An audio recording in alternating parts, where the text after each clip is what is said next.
Сәлем достар, қалдарыңыз қалай? Бүгін Қытайдан келген заттарға распаковка. Бірінші ашып жатқан затымыз ол очки болатын. Сіңлім екеуміз бір-біреуден очки заказ бергенбіз. Өзінше болып бұл жақта ол очкилар 1,5-2,000 теңгенің аралығында тұрады екен. Ал біз бұны 200 теңгеге жетпейтін ақшаға заказ бердік. Келуімен 600 теңгеде болған жоқ. Доставкасымен да. Оның ішіне бір салфеткасын салып жіберген және қабын салып жіберген очки қап. Кейінгі біздің ашып жатқан затымыз ол өте қатты қып 2 пакетін орап жіберді. Қытайлар өте күшті. Жақсы орайды екен. Бізде сумка болатын, качествосы өз бағасына сай келді. Жақсы, әдемі, сүйкімді көрінеді. Трендте келе жатқан трендтегі сумкалардың бірі десем де болады. Біз бұны 2 сумка заказ бергенбіз. 2 сумканың бағасы 2,000 теңгеге жетпейтін баға. Так, біреуі 800 теңге деймі тұрады. Екінші сумка бұл да сумка. Екіншісі бұның да качествосы өте жақсы болып келді. Өз бағасына тұрарлық. Барлығы замақтары жұмыс жасайды. Сіздер де осындай арзан сумкалардан заказ берсеңіздер болады. Әдемі көрінеді, той-тойларға ұстауға болады. Косметика өзі кішкентай шағында косметикаларыңызды, телефондарыңызды, портмоналарыңыз сияды. Кейінгісі бізде осындай двойка, качествосы өте күшті, хабышный болып келді, өте әдемі, бағасына тұрарлық. Мен бұны 5,000-ға жетпейтін, скидкамен 3,800 теңгеге алған болатынмын. Негізгі бағасы 4,000-5,000 аралығында. Қытайда сондай баға еді. Качество өте жақсы, бірақ мен бұны үлкен размерін беріп қойыппын. Размері өзіне сай болып келді. Кейінгісі бізде пижама 600 теңгеге ала салған болатын. Бағасына сай болып келді. Өзі арзан нәрсе, өзі арзандығын жасайды ғой бәрібір. Бірақ жақсы, кигенге болады. Бәріміз ұстап көріп жатырмыз ғой. Кейінгісі бізде Әйбеттеңіздер, осылай өстіп арасында қызым жылап тұрады. Кейінгісі бізде мамаға алған двойкамыз, качествосы өте қатты ұнады. Бағасына сай, өте жақсы. Бұл жақта бұны 10,000-нан әрі қарай сатып жатыр. Качествосы не сияқты, джинсының жұмсағы сияқты. Өте жақсы, әдемі.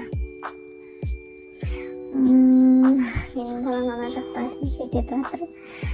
Кейінгісі бізде аяқ киім болса керек. Жоқ, бұл кран былайша айтқанда кранның басы деп айтады ғой. Қалай дейді өзі? Сондай ол короче. Қайынсың былай жыртып ашып жатыр. Сөйтіп оның не екенін білмедік қой, енді басында кейін деп қоямын өзімше. Мына зат қой деп қызым қоя тұршы. Содан кейін оны аштық. Қайынсың ашамаған соң өзіме амбет қоя салайықшы дедім. Бірақ качество өте күшті екен, әдемі болып шықты. Сурет жеткізіп тұр, былайша айтқанда, бағасына сай. Артық десем де болады, бұл жақта оларды 6,000 теңгелерден сатады. Кейінгісі бізде спортивка болса керек. Спортивка, два в одной спортивка еді. Качество өте керемет, күшті болып келді. Анандай спортивка несі қатты, прям спортивканың материалы өзі анандай күшті, енді жеткізе алмай жатырмын мына жерде. Бірақ размері кішкентай болып қалды. Балалы қысқа. Білмеймін, қытайлардың бойы қысқа ма, әлде мен дұрыс бере алмадым ба. Кейінгісі бізде шілдік футболка, шорты, шалбармен материалы маған жоқ. Шынымен бірден айта салайын. Бұны мен 4.000-ға алған едім. Маған жоқ, ішіне синтетика қосылған екен. Одан кейінгісі бізде ашып жатқанымыз сабын салғыш. Качествосы өте жақсы, ұнады. Суреттегідей пластмасса, бірақ қытайлар өте әдемі орап жіберген, сынбай келді. Ештеңесі сынбады, жақсы. Бірақ мен қытайлармен сөйлескен жоқпын. Почему-то не екенін білмеймін. Қытайлармен сөйлеспей осы заттардың барлығын қорықпай заказ бере берген ол. Мына жерде мен балам еше айтып жүр ғой. Әпшесіне жындай қылып еше айтып беріп, мен айқып түсіріп жатырмын, қайшынап көреді. Потом енді ашып былай көрдік. Ондай сынбаған ба? Айып етпеңіздер, мына жерде қайынсіңлімнің аяқтары көрініп қалған. Содан кейін мына жерде былай қалай әдемі бар. Маған ұнады. Астына сабынның сулары аққан, мынау сабын саласын. Ал қарасы қайынсіңлім түсінбей қалды. Жоқ деп ойлап қалды. Мен айттым, мынау ана нелері ғой, былай ашқан кезде ұстайтын ұстағыштары, ручкалары. Ана қара жеріне сырға қалған нәрсені сап қойсам болады, майда. Кейінгісі бізде аяқ киім. Балам ашқызбай тұр. Кейінгісін ашайық, качествосы қазір айтамын. Аяқ киім екенін көріп алайын. Біз бұны брендовый аяқ киімдерден берген болатынбыз. Аяқ киімдерді скидкадан бердім. Бұл бізде арзан алдым. Бұны 2000-ға алған болатынмын. Скидкадан қызым. Мата екен. Інім заказ берген болатын. Качествосы маған ұнады, бірақ інілермен ұнамаған.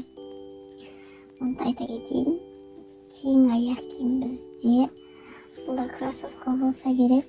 Майспай сырттары нормально болып кепті алдыңғы. Бұл да мен таңдаған модель.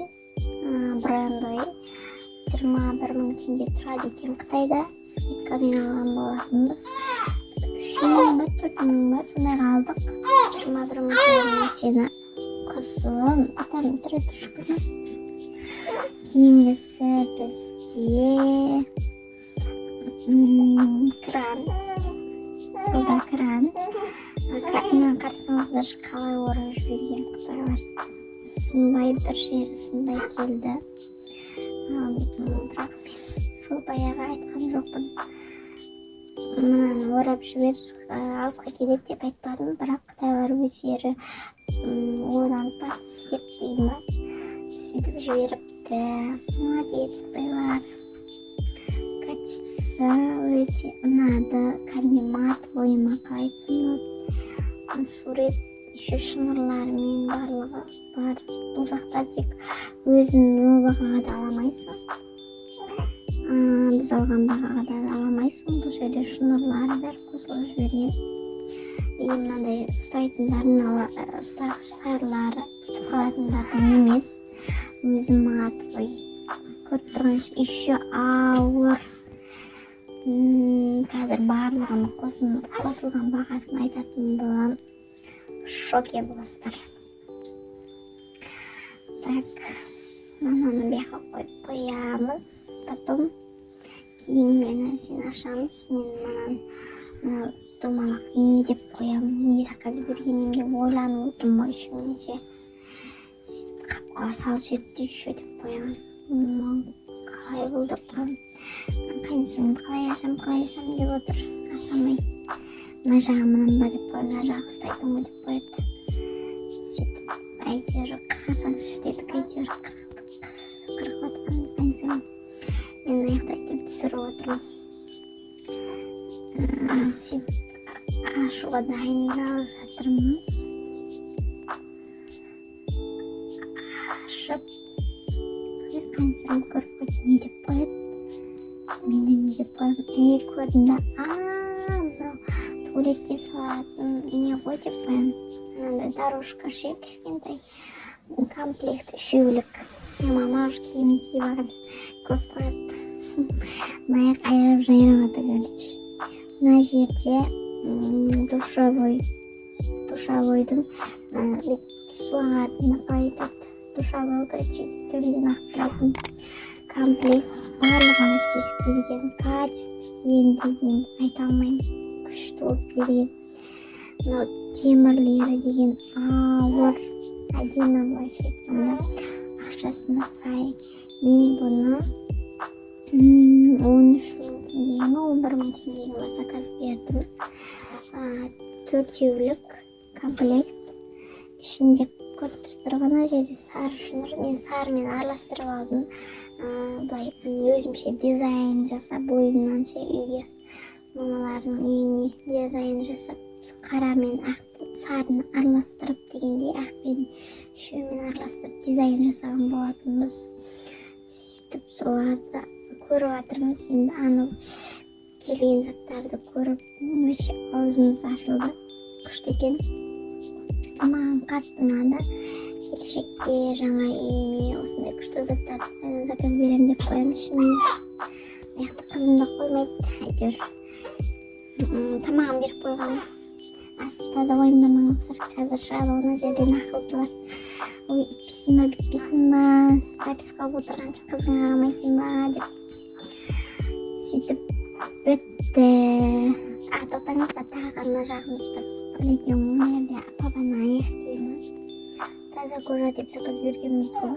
Арзан бергенбіз, бірақ таза кожасына таза кожа екен, жақсы тігілген, ішінің бәрі жақсы, келуі де жақсы болды. Бірақ но деген нәрсе бар да. Размері кішкентай.